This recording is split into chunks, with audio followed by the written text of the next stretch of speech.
2024. This is a broadcast that is streaming from the Parliament buildings in Nairobi, a live broadcast that is brought to you by the Parliamentary Broadcasting Unit in partnership with the Kenya Broadcasting Corporation. A warm welcome to you as you join us for this morning sitting. My name is Kamche Menza. On the order of business that the senators will this morning be transacting, they will be dwelling on a number of motions this morning, Wednesday. There are motions that the members will be either beginning debate on and at the same time resuming a debate on them. The motion by the Chairperson Standing Committee on Health, this is a motion with regards to the report, joint report of the Standing Committee on Health of the Senate and the Departmental Committee on Health of the National Assembly on the approval of Dr. Patrick Omwanda Amoth for the appointment as the Director General for Health.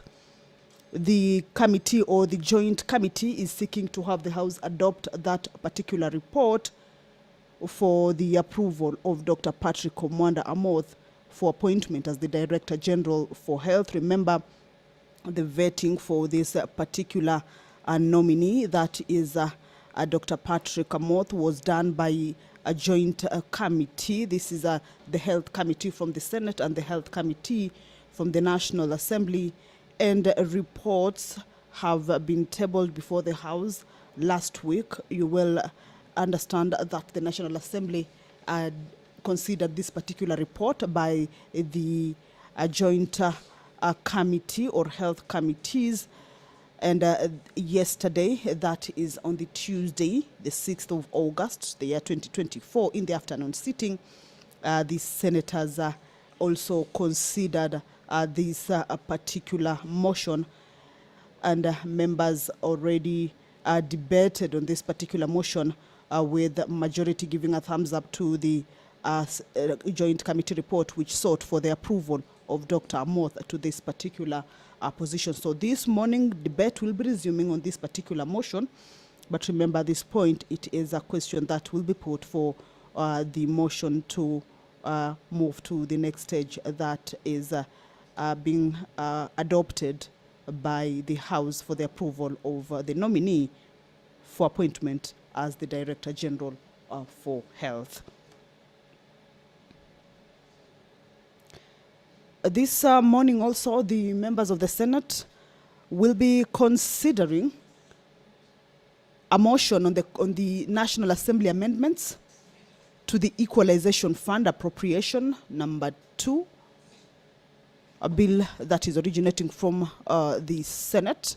This is a bill that was moved to the National Assembly for consideration. And with this regard, the National Assembly proposed a number of amendments to this particular bill. So this is a bill that will this morning have the House consider some of the amendments that have been proposed or moved by the National Assembly. We shall be taking a look later on these particular amendments, but it is a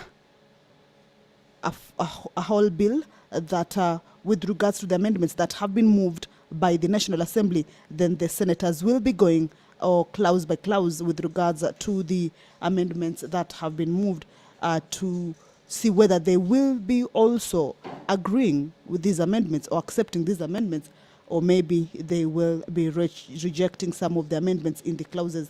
I will take you to these particular amendments with regards to the Equalization Fund Appropriation Bill later on, but let's just move on to the next business that these members will be considering this motion.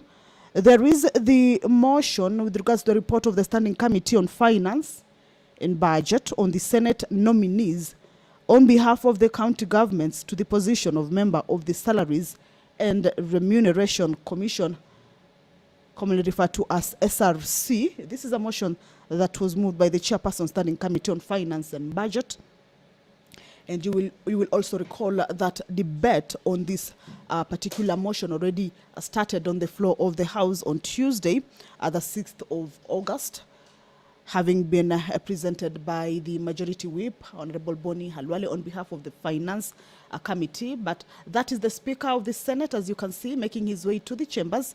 That is Honorable Amason Jeffa Kingi. Allow me to hand you over to this live broadcast, brought to you by PBU in partnership with KBC. Good morning. Tuombe.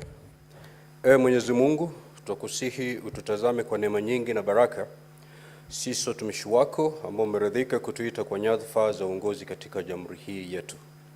Tutakuomba utuwajalie tuyatende na kufikia mambo yote atakayofikishwa mbele yetu kwa njia ya haki na uaminifu, ili kustawisha amani, ufanisi na heri ya nchi yetu na wale ambao haja zao umezikabidhi mikononi mwetu.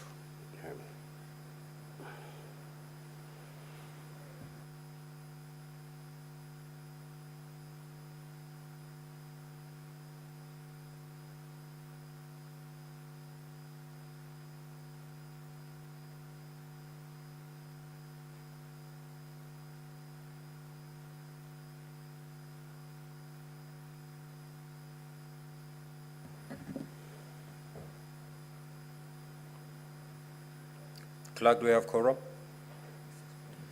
Sergeant at Arms, you can ring the quorum bell for 10 minutes.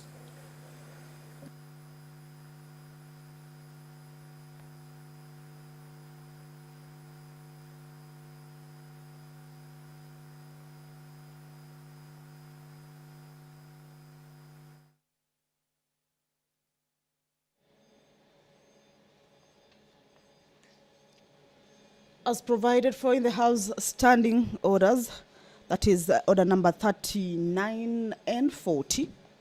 Once the prayer has been said and the chair taken, if the House does not quorate, that a quorum bell will be rung.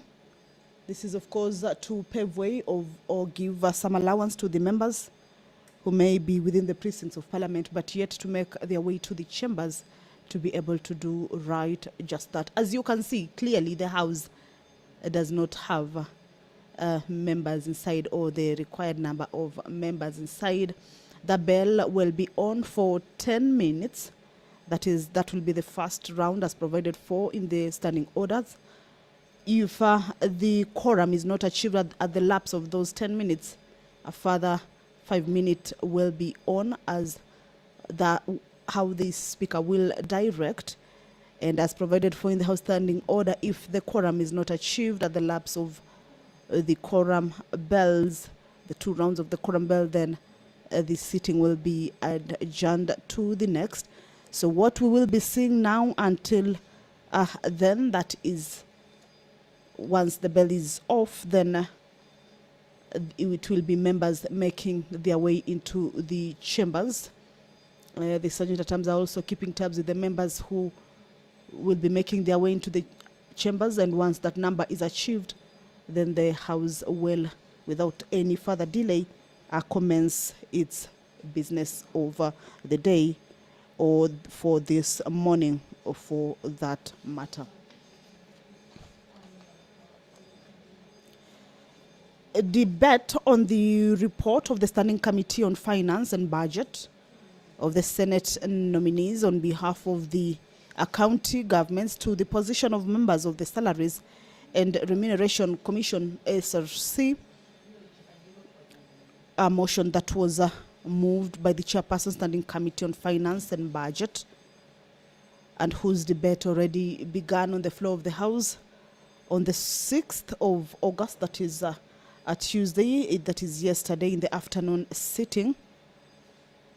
This particular motion seeks to have the Senate adopt its report that was laid on the table of the Senate on Tuesday, 23rd July 2024.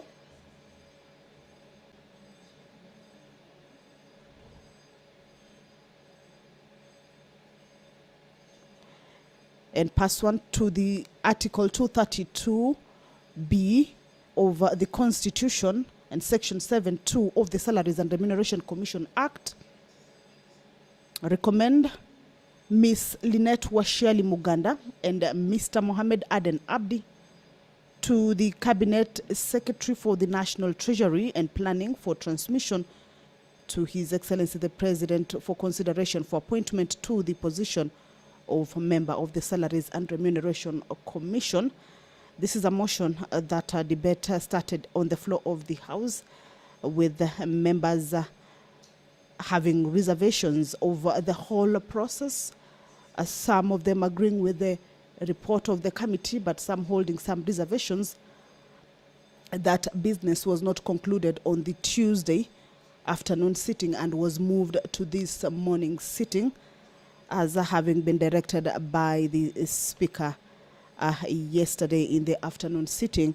So this motion will have its debate resume, with some of the directions will be made clear for the members to understand whether that whole process will be resumed or whether they will be adopting that report of the Standing Committee on Finance and Budget with regards to the nominees to the position of member of Salaries and Remuneration Commission. Well, if you're just joining us, is that the House, as you can see on your screens, is that it lacks the required quorum for the business of the day to commence. And as provided for in the House Standing Order, is that if at the commencement of House business, the members are not 15, at least 15, seated inside the chambers, then that would mean that the House has not achieved its required quorum, and that will necessitate the quorum bell to be on for 10 minutes for the members to be able to make their way into the chambers. Earlier on, you realize that there were no members inside, but as of now, we have seen members making their way into the chambers. That I have seen Honorable Godfrey Osotsi. I've also seen Honorable Enoch Wambua. That is the majority leader also, who has already made his way into the chambers. We're expecting to see more members make their way into the House. Remember, the quorum is 15, and we are looking for that particular number if the House is to begin or commence its business for this morning sitting. Remember, this is a Wednesday that has been devoted to motions. Normally, or as has been the tradition, is that at this Wednesday morning sitting, cabinet secretaries usually appear before the Senate chambers, of course, to respond to various concerns that have been raised by various or individual members.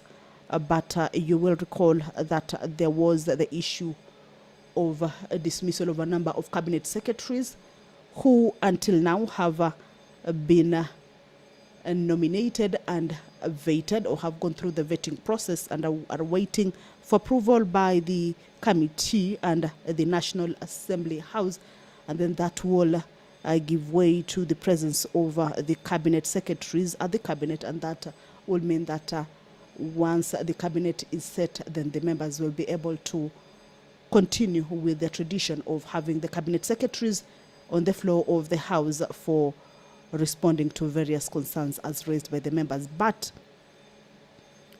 now that there has not been cabinet secretaries to appear before the House, this morning has been dedicated to a number of motions that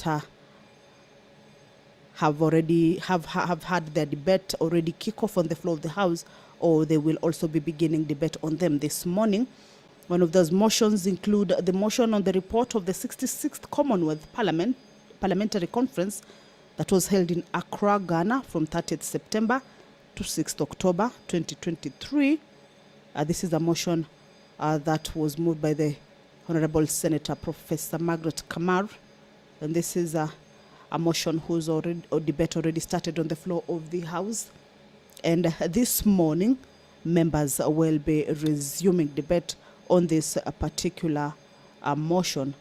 It was interrupted on the Wednesday, the 24th of July, the year 2024. This morning, once this business starts, then the motion will be resuming its debate.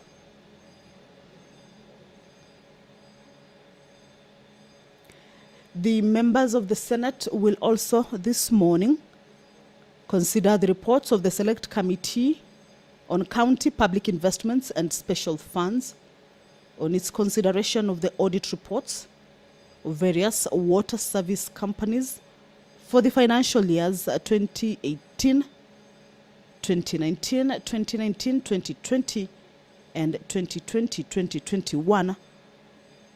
This is a motion that is moved by the Chairperson, Committee on County Public Investment and Special Funds, and it will be seeking to have the House adopt its report that was laid on the table of the Senate on Wednesday, 29th May, the year 2024.